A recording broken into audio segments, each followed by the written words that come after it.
My name is Ed Piskor. I'm Jim Rugg. We're going to be looking at about 100 pages of Frank Miller Marvel Comics art. Before that, though, little business. Octobriana, 1976, world's first blacklight comic, is going out to stores wide in the coming weeks. This is your chance to pick it up if you missed the Kickstarter. It will be available everywhere, and we are almost sold out of this print run now, Ed. So if you're watching this at home, if you haven't picked this up yet, grab one when you see it, because these things may be gone soon. And shout to the Kickstarters who were able to get some of these extra lucky bougie versions. By the way, we are sending out over 100 of those to stores as incentives. So if your store is a great comic book store, they may have one or two of those variants, the black and white, the retro edition, available. So if you really want on board with those, one more chance to get those as well. Awesome, and congratulations, Jimmy. Right now, I finished the fourth issue of the Red Room comic strip, and thinking about putting them out on a monthly basis. I have 128 pages completed. This past week was a 3-page week with lots of good flotsam and jetsam, gore, and exit wounds, man. That's amazing. $3 gets you the archive, patreon.com/Ed Piskor. These links are in the description below. But with the thoughts of putting out a monthly comic in mind, there's an extra skill set in that you and I are just simply not privy to, because we take all the time in the world we want on our comics, for better or worse. Let's take a look at a good example of somebody who was working within that system, but still created an identity for their own work in comics under such grueling schedules, man. Yeah, probably almost 3 years of a run here. I think 33 issues maybe were produced in this schedule. Some good collaborators along the way. And, you know, these are some of my formative comics. This is stuff I got hold of early on, was a big Frank Miller fan. It's incredible that we live in a world where this artifact edition exists and you can look at, you know, pretty good reproductions of Miller originals from that time period. But great collaborator with Klaus Janson as this run progresses. And the other thing that I think of within the monthly parameters is also working within a house style. Right. That Marvel house style, we all know Jim Shooter had some rules that he expected his cartoonists to follow. So there's a lot to think about as we go through these pages. Look at this technique right here, man. Pulling out the little wrought iron fence with using whiteout. And screen tone applied in the background, like they are going for it. You see it on often on the glasses is where you often see that screen tone applied, but all kinds of tricks on display here. How about this incredible texture, Jimmy? That's not, you don't use your good Raphael brush to get this kind of texture. Yeah, really great seeing that. We've talked about texture quite a bit, especially when we look at these artist editions going back to like EC guys. You know, you're going to see it on display here, and especially when we get into the Klaus Janson work. You're really going to see this. Texture's what I think of when I think of Klaus Janson. You know, a lot of hairy shading. Oh man, this is when Uncle Frank was just drawing Roger Mackenzie scripts. I actually like these a lot too. Yeah, I wonder how he's got to be 19 or something at this point. He's a kid, man. He's young enough to remember what his prom outfit looks like. Look at that thing right there, looking like Austin Powers. You know, the one thing that is unfortunate is that I think one of these issues, it's the one where the boxer is holding, or Daredevil's holding the boxer, or vice versa, inside the boxing ring. That's inked by Wally Wood. Oh wow! Wally Wood inking Frank Miller. All right, man. We're launching into some Klaus Janson shit right here. Yeah, you know, a couple of things too. I think a lot about how a lot of this housework, I think, you're grading on a curve for the reasons we say. It's monthly, you know, you can't really change the characters. There's a lot of limitations. The one thing that is the highest level of craft in this stuff is the lettering. And it's who's lettering this? Is it Joe Rosen. Joe Rosen, okay. I think Novak was on the previous one. But these letters, you know, it's a very small list of letters that Marvel used. And consistently, like, this stuff is maybe the highest craft part of these comics. There's storytelling things in here that you ain't going to find in your average monthly. Look at this, man. Klaus is using like one of those like Uniball flare pens that you could get at the shop and save. Yeah, that's exactly right. And it just did not hold up over these years. But actually looking at it like this, it creates a really cool sense of depth in the original. Like, it's receding in the background. For sure. I mean, this is what you want in an artist edition. There's a great Alex Toth article about using pens and markers, and he talks about it, how, like, over a couple of years, it could disappear, it could change colors, it can bleed everywhere. Like, man, those early markers and pens, you were getting a weird bunch of ink out of that stuff. Look at that weird little Shakespearean statue right there. That has shades of like Ronin. Yes. So this is that first appearance of Elektra comic, which is an early Frank Miller writing session. We got a paste up right here, new panel.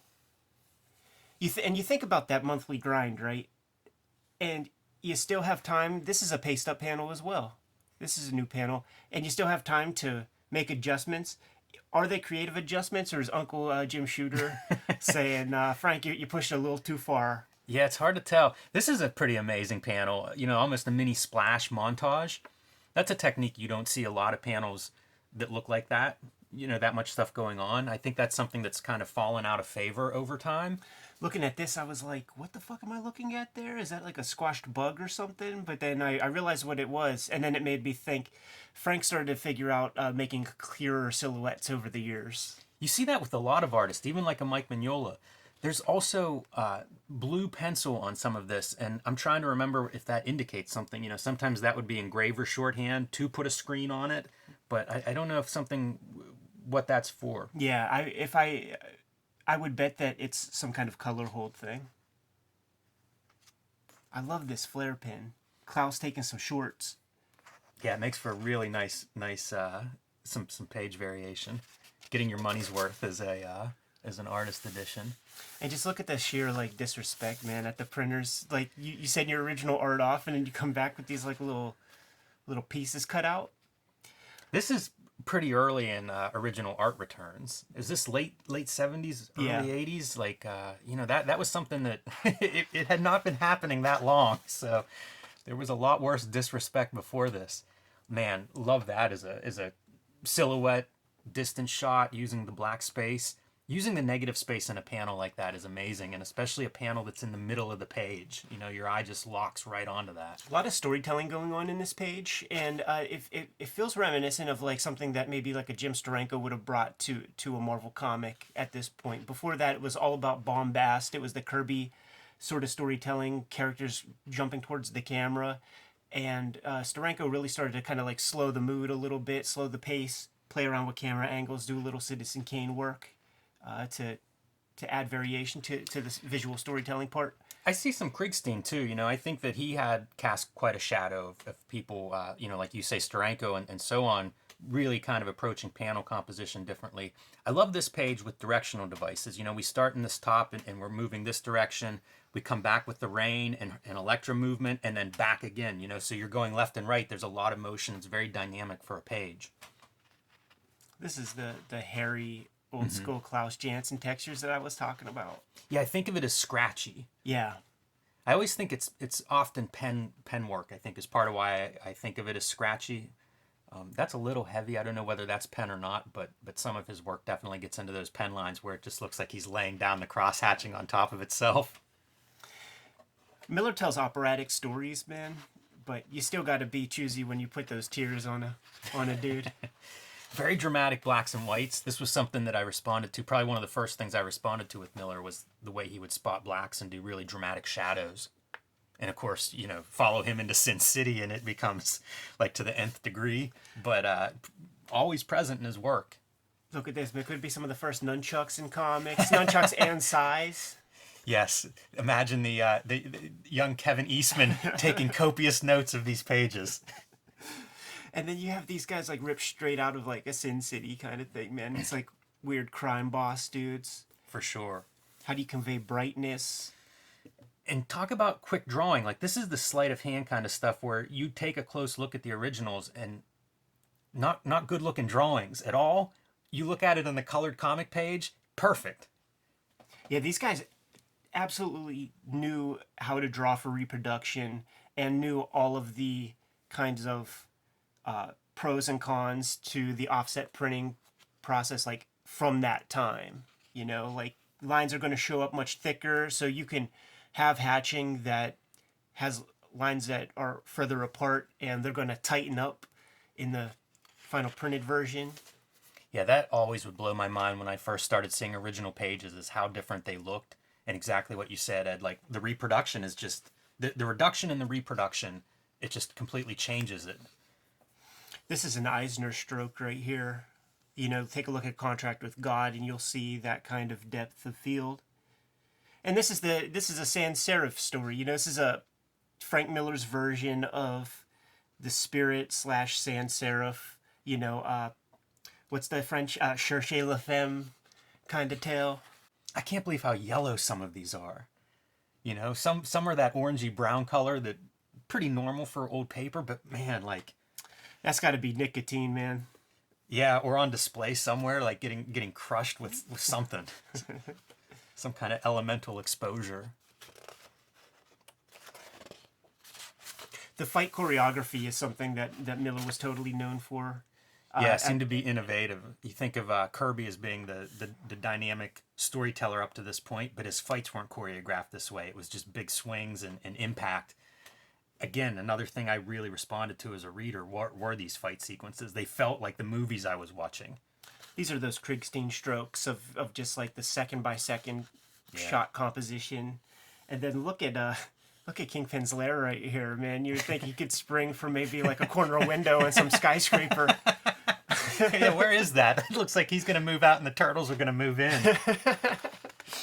I always love like seeing little white tape. Like, I'm not going to use just a little dab of white out to get those little pen marks out of there. I'm going to put a piece of tape down. Yeah, it is weird. That's such a tool I don't use, tape. But it does appear in several of these artist editions that I've seen. Little paste up lettering there for the F's.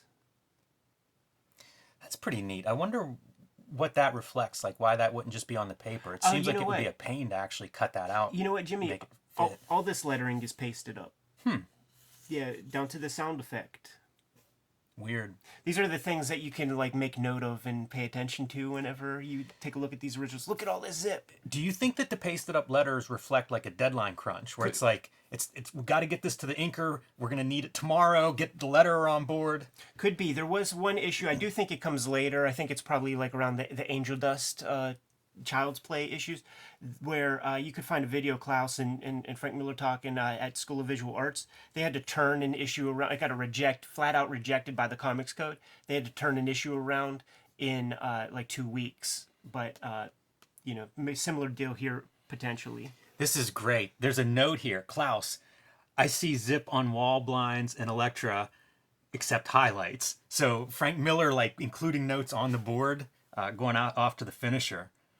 And it's cool. He's even he's not just inker. It's finished art that he's being credited with, which he does a lot of in this run. And probably part of the way Miller is able to maintain such a high level of quality on a monthly schedule is having a guy like Jansen doing finished art. There's the one issue that has like the Black Widow splash page reproduced in the letter column where you see the layouts and they are very rough. But that's what you get whenever Klaus Jansen's the guy you're handing it to. Klaus is going to have some tax write-offs on this one, man, because this is about a whole page of Zipatone that he had to use. And you could see, like, where he had to use, like, little chunks of other pieces. Because a sheet of zip is about this big. Mm-hmm. So now you have to be creative in how you play. You have to play Tetris, kind of. You know, use a little piece there, but then you got to... It's not as easy as just putting it on there and cutting off what you need. Doubling up the zips here to create this moire pattern, and usually you don't want that, but you can find frosted glass that kind of looks like that, so that's pretty freaking smart. Yeah, it's a bold move. Oh, in fact, Glynis, this is frosted glass. Totally looks like it. I love these margin notes to their collaborators. Good lighting on that face right there. And here we continue the operatic romance between Elektra and Daredevil. If she doesn't fuck me, she's going to kill me. Great panel, too, where the action is so off-center in the panel. Very interesting compositional choice. Long way down. Yeah. This was, like, indicative of a certain era of Frank Miller. Like, the hatching kind of stuff with, like, white cut into it. And also, this is the shit that, like, Jim Lee fixated on Young, but then he and Scott Williams, like, tightened that up to, like, a rigid plastic degree.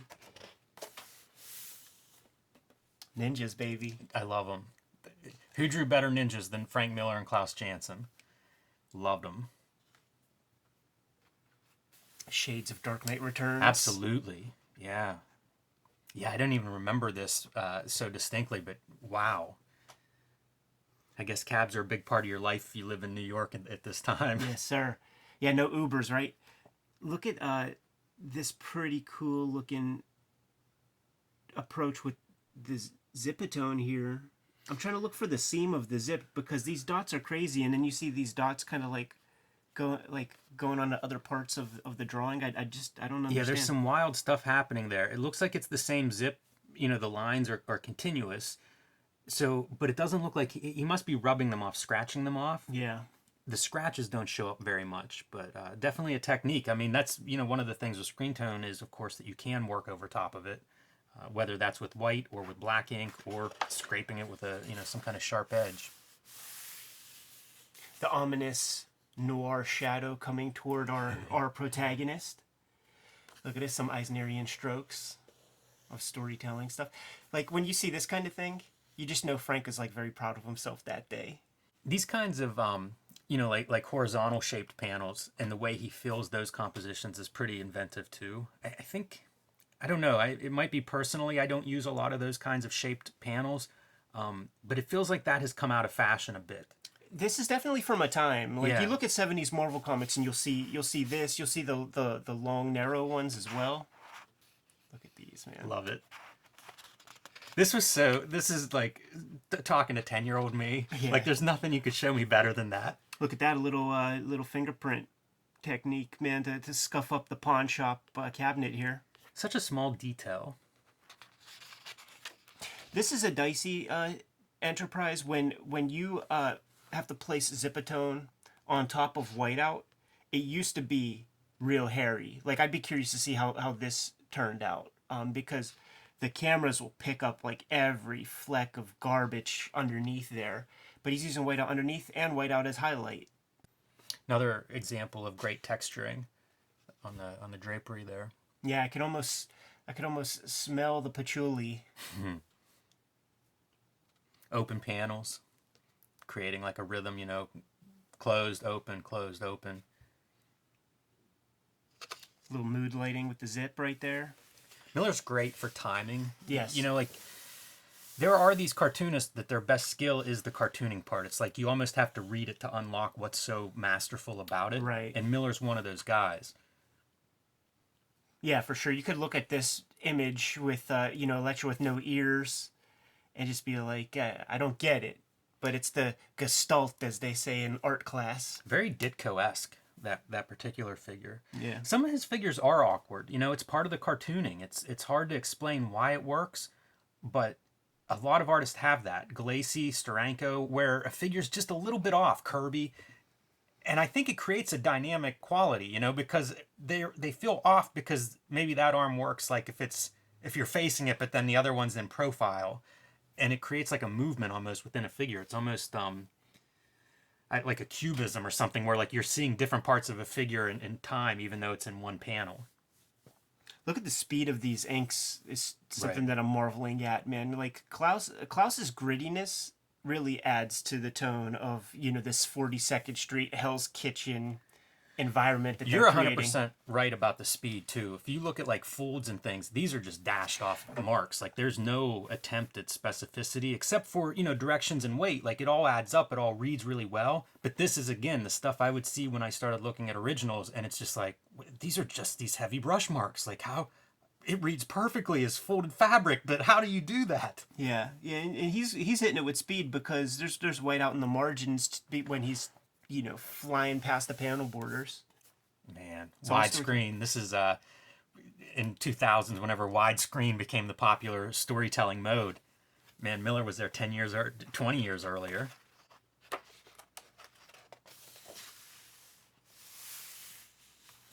It's so perfect thinking about his Vermont ass chilling in New York at this time, because you think of like all the glory of 42nd Street and the ninja movies that were playing and the urban environment, like just all the hardcore stuff going on, and it's reflected pretty well in here. And as a kid who ain't from around there, it does have the sort of observation of the outsider. He does some really great faces. I've been admiring them for a few pages where like you'll get a close up. You pointed out a couple, Ed, with the lighting and stuff, but it's really nice, the features that he highlights, that he includes. You know, it's so reductive in ways, right? Like there's no bridge of the nose line there, but the face looks great, and there is a lot of detail, eyelids and you know, shadows around the mouth. Really interesting what he's choosing to include and not. Amazing. It's just amazing whenever he decides to go in on one of these faces. And these kind of lines you wouldn't see in a typical American comic, but you could see that in manga. Mm-hmm. Yeah, I wonder when he gets hold of manga. It feels like he must have it already, right? Like Larry Hama tells the story about finding Lone Wolf and Cub at a Japanese bookstore in New York, bringing it back to Continuity Studios, and all of those Tankobon volumes fucking disappeared within like days. Love the shadow on the eyeballs. Yeah, super dicey choice, man. That could easily not work out. Good lighting on that face. The glasses are always remarkable. Yeah. And another one of those pieces when you look at it and it's just a giant thick ink line. Like there's no attempt at definition or anything, but it reads perfect. I like this face right here Yeah. with Kingpin.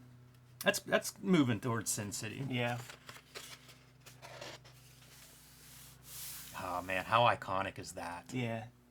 Wow. Do we remember that ninja dude's name that keeps coming back? Kirigi. Yeah, I wouldn't have pulled that out. Walking with that sword in his gut. Wow. Yeah, I think it's a safe bet that he has found his manga at some point before this.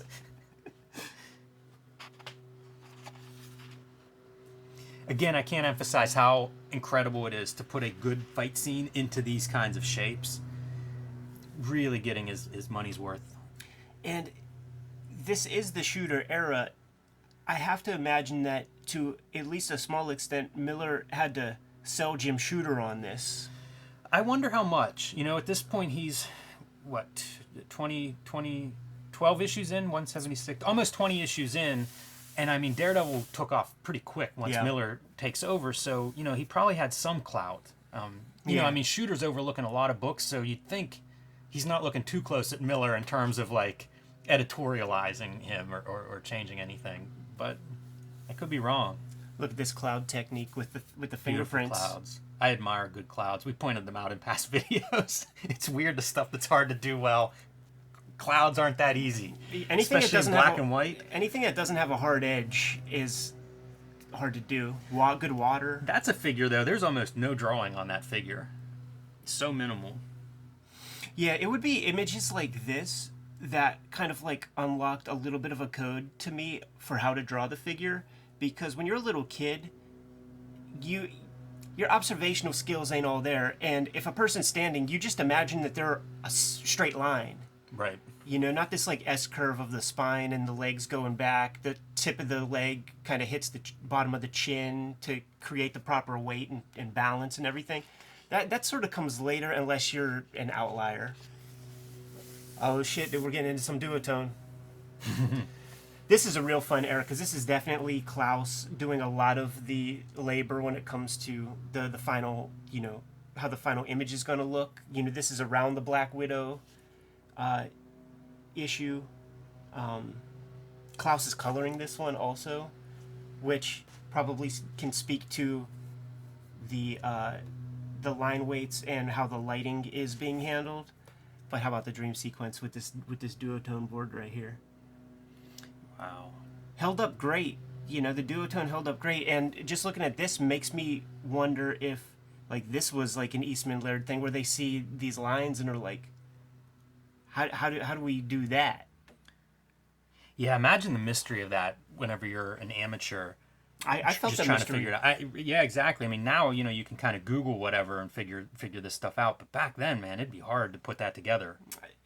Were you one of the dudes that would put your ruler down and do little polka dots to try to get your I have done zips? that. Yeah, I have done that. You know what else I did?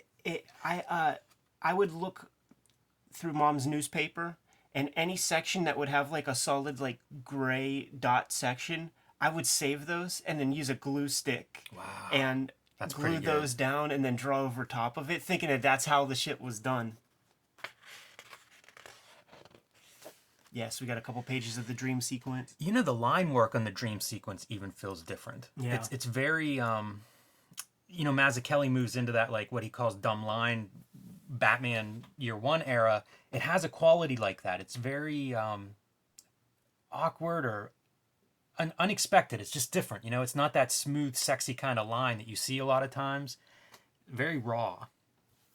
It's pretty great. You know, if you're making comics and you're trying to stand out, like, it's a bold choice, but you are trying to make it look different. You are trying to make it look like no other book, and they're doing it with every piece they can. It feels like no part of this comic is unconsidered. Klaus is bourgeois too, man, because when you see most people fucking around with duotone board, and this shit was always expensive, they would cut out this panel, they would cut out this panel, Right. they would cut out this panel. They wouldn't be drawing on the entire thing and not using it. Like, you look at this now, and it feels like a crime against the arts. Like, it's like, yo, man, we don't have this anymore. Look at these panel compositions. Like, that's super bold. This is super bold with no borders on it. Yeah, man. That's two people that are pretty confident in where they're at this point. They've got some miles under their feet at this point. Look at that, man. That's like a... Yeah, I can imagine this on the back of a paperback cover with, like, the synopsis underneath or something, man. Yeah, terrific lighting. And there it is. The super important... One of Frank Miller's young innovations, the little clothing tent from the stab wounds. Ben Urich. We saw him in the Born Again videos. It's so noir. Like, this is the most noir. Wow. Miller has to be in all his glory. It feels like everything was built toward this point. You know, being a crime comics fan that we know he was. How excited I bet he was when he got to do this sequence. I feel like I've seen a Klaus version of this. Yeah, I was going to say, totally. A Mazzucchelli version of this. You know, like when Ben Urich gets the phone call and turns into his... Ted McKeever version of... Like, yeah, for sure. this is something.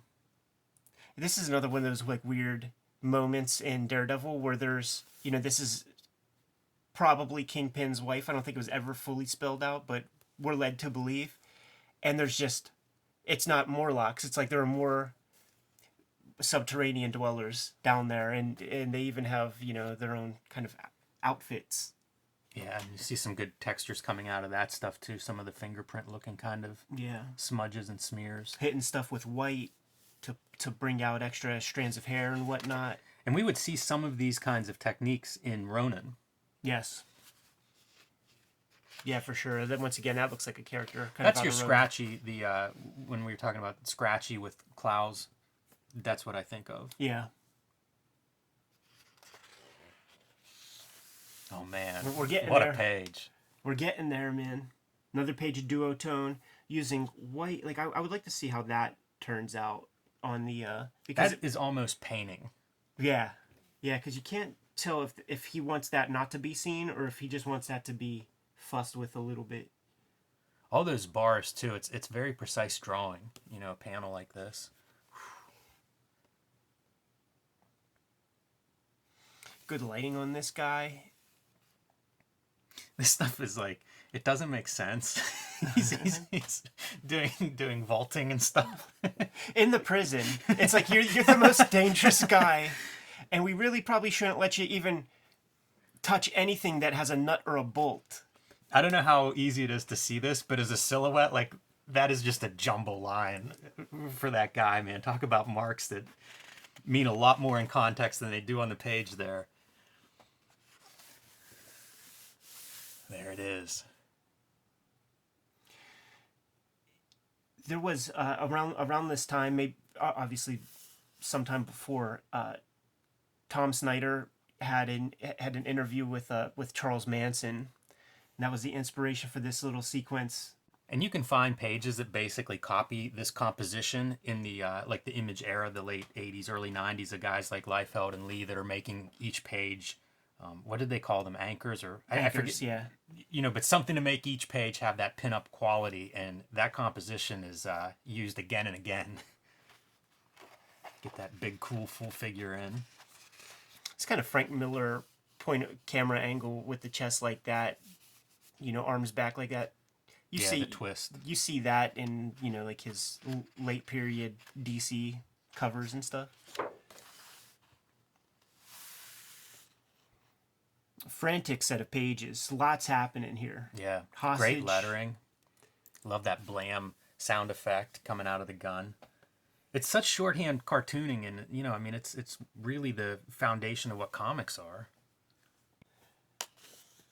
And look at this, like, shantytown, Depression era, like, little wharf thing.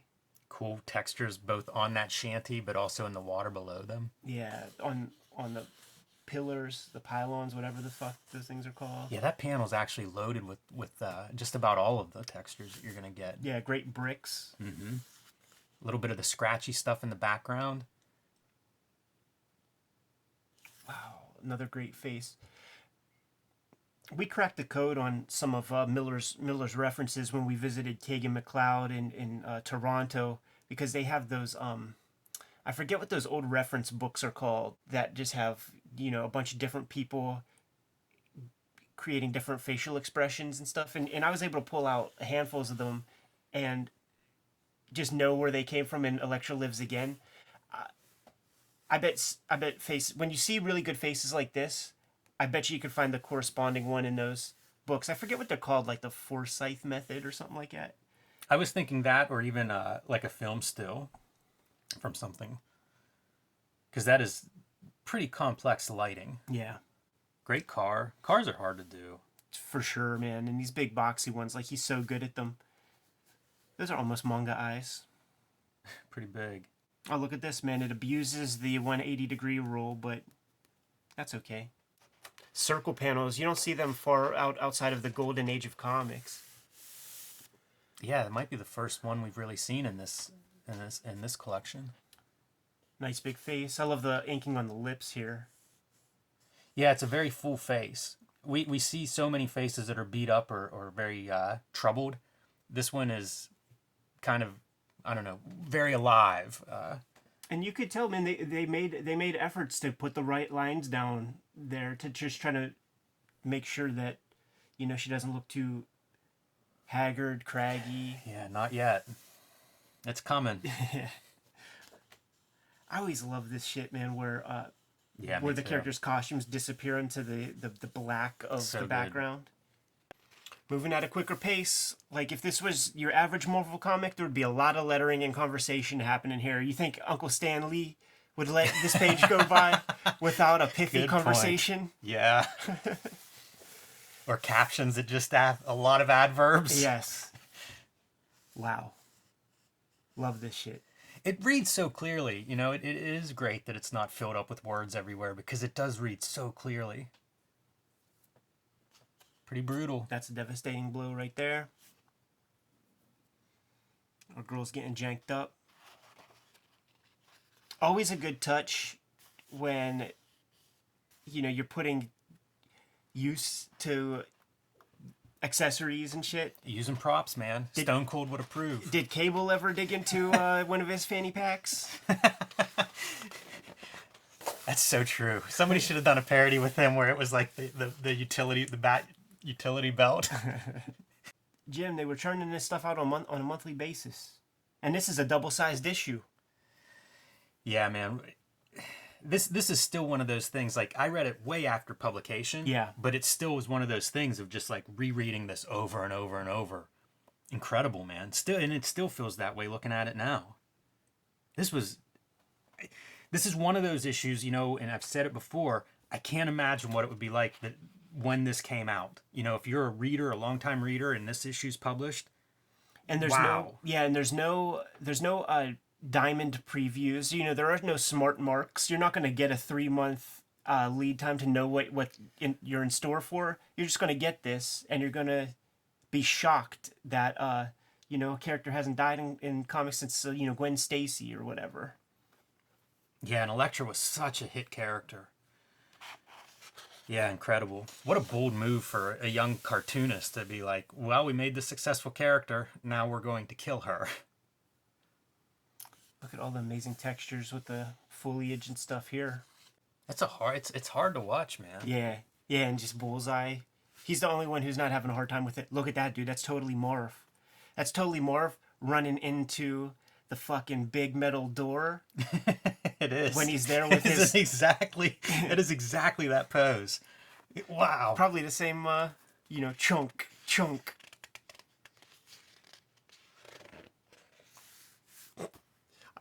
Still a Marvel comic, everybody. Lest we forget.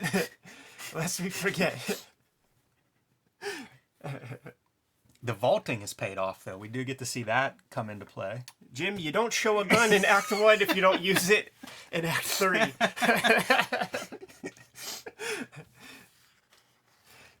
Miller keeps these things even Elektra Lives Again and shit. I'm sure, I'm as cultured as a fucking poor ass Pittsburgh boy is, man, but I'm sure this has some kind of, Japanese historic something or other. If you say so. Look at this, does that turn into Megatron? Is that what that gun is? It is. That's probably a shooter touch. Hey, we got this Transformers license. Dude. Man, I forgot. Yeah, it is fun going through this. I haven't looked at this book in a while, and you get so invested in those emotional parts. That Elektra story is such a highlight, and then here we go. Yeah. Another great run. Getting into the sort of line work of like a Dark Knight Returns almost, with super thin lines. Yeah, that's a beautiful 2-page spread. Like, wow. Again, these guys are at the top of their game. They're young, they're energetic, and they are going for it here. These are the issues that are collected with the Jeff Darrow cover. Yeah. Partially collected. I think they take out subplots and stuff. They do, so you're yeah. mainly getting the Punisher storyline. But I remember picking up these original issues recently because I had the reprints. And it's like, these were printed in huge numbers. At this point, Daredevil's selling as well as it's ever sold. So you can find those at a reasonable price, which, I always think get those original issues if you can find them, if you can afford them. And even with the Punisher as a guest star, there are a lot of these issues out there. Look at this one, man. Eisenstein would be proud. A mile of red tape. Great spacing too on this page, playing with negative space. Look at how that blue line is so pronounced and yet doesn't show up in the printing. Yeah, there's these different kinds of blue lines too. Like there are these ones that are like dashed out, like that look like duotone. It's like they were still figuring that stuff out. Oh shit! Look at that, DC Comics Incorporated. Wow. Wow, that's funny. That's cutting promos into fashion. It is. Get better paper, Marvel. It's probably more like Deadline, and that's what's sitting next to the desk. Yeah. Look at that crazy texture. That's a pretty bold move. And it's like, what is that? But it feels like fall, It feels like sticks and trees, like with no leaves. And at this point, Jansen is credited, I think, penciler, inker, finisher, colorist, maybe. Said finished art for sure, and yeah, I think he colored this stuff as well. So I mean, he is really going graphically like, Miller on the layouts, Jansen on this finished illustration, if you will. Yeah, look at this, man. That's so good. Yeah, I think that's what you see. I think you see the confidence of an illustrator just trying to make this stuff sing, and mission accomplished. Wow, that's a good Kingpin. That's a good Kingpin. It's like a little marble with legs. Yeah, it's really up a level. I forget if there are pages from issue 191 in here, but I hope so, because Yeah, that's a very too. weird, Joe Rubenstein on inks there, and we're gonna we've seen so much Jansen, we're gonna see the Rubenstein approach if those are in here. Oh, this is good, man. When his hearing is coming back, and it's like raw nerves. Yeah, it's too loud. Look at that. Look at how big that is. What a cool graphic concept. I don't know if you can do this if you're not the writer artist. Right. It's such a visual concept. It could be hard to even explain in a script. Still, man. Trying to sell that is like nobody's calling the cops. And also, like, Is he like 8 stories tall? Like, what are we looking at there? He's above all those building tops. Yeah, he's 20 stories. he's Like, high enough that if he falls, no worries because he'll just land on a roof somewhere. Wow. yeah, I love these 2-page splashes. Wow. Yeah, see Jansen, penciler, inker, colorist. Frank Miller, writer, storyteller. So he's blocking things out. It's really bold, some of the mark making. You know, the silhouette is so loosey-goosey in a lot of ways, but so are a lot of these shading marks. You know, it's I don't know if loose is the right word. I think Jansen's totally in control, but it's a different style of inking than what we saw early. Yeah, it's turning the concrete jungle into an organic life form by not taping down the paper and ruling out each line and everything. There was an indication for a sound effect here, but they determined that they didn't need it. This reads. So much screen tone too. Wow, look at this face. I wonder if this is the guy from that Jim Lee X-Men with Captain America. You remember there was that mustache dude? Yeah, it could be. That was a cool thing also about Black Widow's costume at this time period, where it wasn't colored, it was just Right. Zipatone. It's great. That mouth in Yeah. the shadows. Super well done. And a little bit of a white highlight on the lip. And look at this. You would assume that the background would have been colored to make her stand out, right? Yeah, that's neat. Loving all this stuff, man. Klaus's stick gets really gross at a certain point with all the little dots and fistulas and shit hanging off his face. Fistulas. Whatever that, I don't even know what that No, is. that's good. That's right. Look at that, man, little Wolverine claws. These things would always be, and I still think about them, trying to do these panels they're almost abstract, but they read, they advance your story really well, but it's so hard to conceptualize that kind of thing. You know, like that's a weird drawing. It is, yeah. Like I mean, it's an accurate drawing of you draw that better, but you know what it is. And shit, he had to color this after, so get it in where you can fit it in. That is gorgeous. The screen tone in the rain, and even on the water on the street. Wow. It feels like James O'Barr would have pulled something from this. I often talk about how like the black and white stuff, all of this is gone now. This is all done by the colorist. Right. Almost all of this. But as a black and white illustration, you know, with the white window in the middle of all of that gray, about as good as you're going to make a black and white illustration right there. Bobby Kennedy as Black Widow. You know, speaking of kind of weird drawings, like there's some stuff going on here. Look how big his hands are, and then like his head, it's not right. It looks all right. It kind of is a cool drawing, but it's way off in terms of being an accurate figure. Yeah, like these guys clearly know how to Bend do all stuff. that stuff, but then when they get to that finish stage, they can just it's more expressive or something. I tell you, you get movement that way. Yeah. It really is the idea of like a head turning. And it's hokusai, you know, like it's about the storytelling rather than having you just sit there looking at this shit. This is one of those images when I was a kid I would just copy and try to figure out like how does this work? It's the height of magic. Also the secret of like put more black ink on the page. Right. Always a good idea. Another duotone piece. Really fun. Great use of duotone in that top stretch where there's the two shades are being used to create that wind-like feeling. And then doing it across a face. That's a bold choice. There's no Control Z, man, if you accidentally go over that eyeball. It's such a somber trying to bring her back. Right. Oh, dude, we got some. Terry Austin on it. Oh, that was Terry Austin, not Lynn Joe Varley Rubenstein. coloring. I didn't realize that she colored this issue. So possibly their first team up, Miller and Varley. Maybe. We need to look at this issue probably, Definitely. especially considering this creative team. Like, it'll be worth seeing the printed finished piece with Varley's color and at size and everything.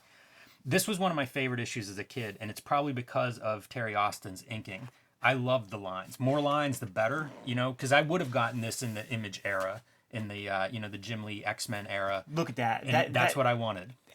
And that's what Jim Lee wanted. Like you look at this, and you could see that like this is where Jim Lee and those guys were pulling from. Look And at it makes that. perfect sense. You know, if you're Jim Lee and you're X-Men fan or whatever, of course Terry Austin's going to be a soft spot in your heart for Terry Austin, and then put that on top of Frank Miller. Yeah, this is a Bible for a lot of people. Good. I'm glad we got a couple pages of that issue at the very least. I wonder what impact this had on Miller too, because it's a totally different look for his finished art. And I mean, I guess Ronin comes next, and it is a more rendered, crosshatched, line-intensive style. So I wonder if that's something that came out of this, if he wanted to work with Austin, if it's just a random luck of the draw of the deadline game. Ready for a big-ass duotone piece?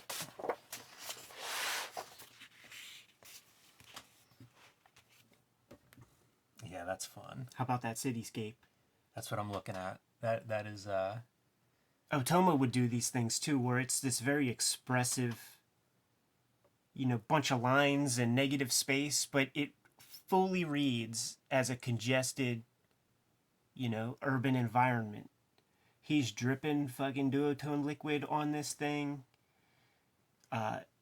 great shadows too, that underlit Daredevil. It feels like these guys were experimenting on whatever they were doing. Yeah. You know, like I'm sure they didn't have a lot of time to hit the sketchbook, so it was like, let's try this. Let's try what we can do with this duo shade stuff. Look at that. Don't call that number. Wow. Cool to see their lettering too. You know, I'm sure that that's a combination of those guys doing, part of the finished art. Getting very Eisnerian there. All right, man. Now this is the artifact part of the thing. And by the way, like, I wouldn't mind going through several of these issues, like the Frank Miller, Denny O'Neil annuals that they did. This is a good one. The conceit, I believe, if this is the one that I think, yeah, the conceit is that spoilers for a 30-year-old comic, but the ink in the newspaper is what's poisoning the city. Yeah, and I gotta imagine quite a nod to Eisner, this kind of storytelling. This is a Ditko homage from, I believe it's Spider-Man Annual 1 versus the Sinister Six, when Spider-Man would be fighting each of the villains, and then there would be a splash page where he's fucking each of them up in their own way. And lest we forget, man, Ditko was an influence on Miller. Yeah, for sure. What is going on there? Is that just a dark duo shade? Yeah, it could be a bad scan. It could be. There were many different types of duotone. Like we saw like a 233 earlier. This is 214. Sometimes when you do that experimenting, you got to see if shit will work or not. It's not too pleasing looking. Trying some ink splatter. Yeah, to the point of like, you masking off stuff with Frisket so that it doesn't overspray. This was I think this was printed in black and white. Is probably why he's applying all these different grays to that. It was in one of those magazines. The can't think of the name of it, but one of those Marvel magazines. Right. Here's the Joe Rubenstein stuff from Wolverine. Look at that, man. That's Kurosawa, baby.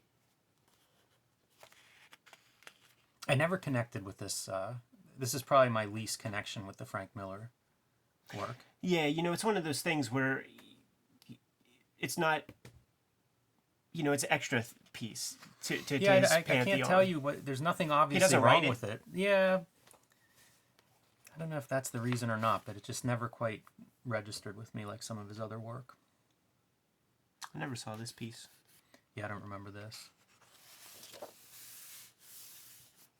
Those early covers. And see, man, he could draw like a Coney Island coaster. We were talking about that on the Dark Knight Returns thing, because there was that one coaster that was just like a track. Yeah. He probably learned in doing this that he didn't want to draw it that way ever again. Yeah. It's so impossible, man. Yeah. Who would take that on if it was up to you what to draw? Tell me, like you haven't put yourself in positions where, in the middle of drawing something, you knew it looks freaking cool, but it sucks to have to do the for labor sure. of it. Yeah, for sure.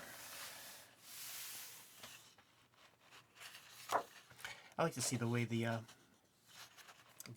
bones there are fitting into the hand. Yeah, it's pretty good. Great knuckles and tendons.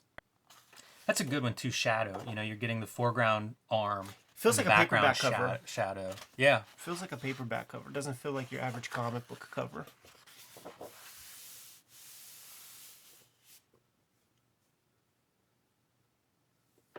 And this is like cruising Al Pacino movie type outfit. They like Frank Miller. I think, you know, he had to go down to the bodega one night. Maybe he was a little hungry, and then he had to walk by some dudes coming out of clubs like this, and was like, "I'm going back to Vermont tomorrow." Interesting. Paste up with the end right there, and if I remember, that was a color. That wasn't black. I always wonder how they do those color hold things. Yeah, I can't remember. Pretty iconic though. Yeah. All this stuff. This was the first issue I picked up. You know, I got it for like something like 60 cents just because it was all jacked up. Yeah, mine are not in mint condition. My Daredevils.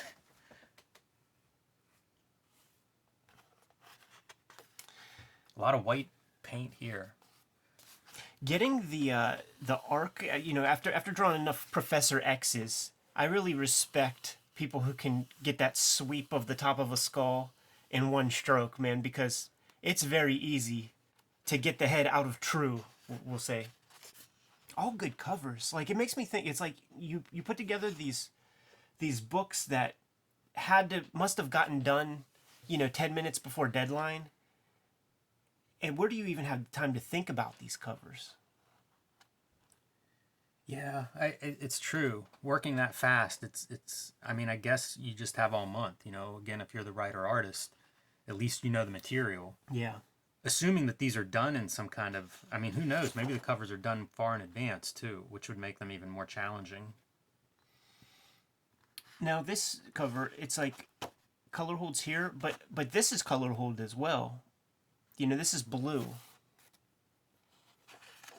And you see these multiple registration dots. So I think that this Zipatone might be on a separate sheet. I bet you're right. Because you could see that the registration dots are off. And the way it works, there's an acetate. They used to sell a roll of, it would look like Scotch tape, but it would have these registration dots. You would put one dot on your actual board. You would put a dot on the overlay, and then when it went to the printer, it was their job to line these up as perfectly as possible so that the color wasn't askew. That's why you need the artist editions. Wow. Very dark background, blah blah blah. Dude, this is auteur Frank, man. Yeah, man. Notes on colors.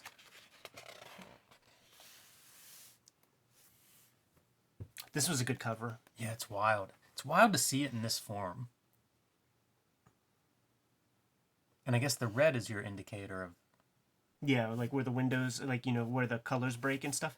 And that's another puzzling piece to me. And if anybody knows the answer, like, put something in the comments, because there would be this, like, remove red lines, like one, of course, but two, how? Yes. Yeah. This is such a beautiful cover.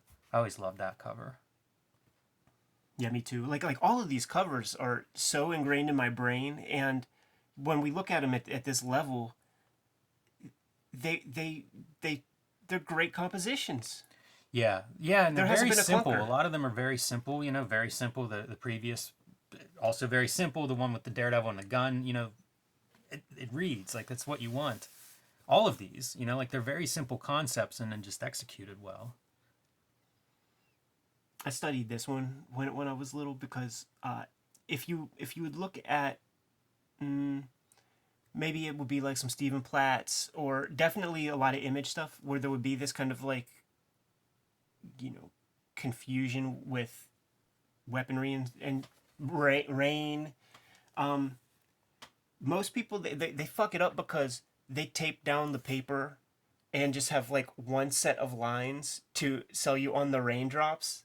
But like all of these are, you know what I mean? They're not Yes. following the exact same path. Yeah, And I love that. It's a harder thing to do and make work. You know, it seems like it's the simplest, easiest thing in the world, but it really isn't. Especially like when you're thinking in terms of clarity in your drawing and trying to remove tangents and stuff. It's very easy to make what you need to be chaotic to composed.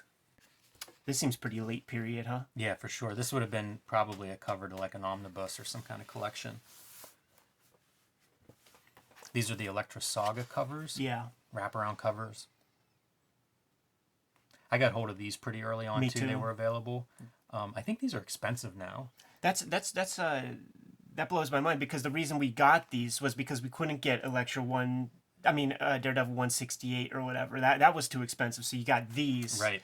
And these removed, once again, some of the subplot stuff. Like, do we care what Foggy had for lunch? You know, like we need to know the real shit.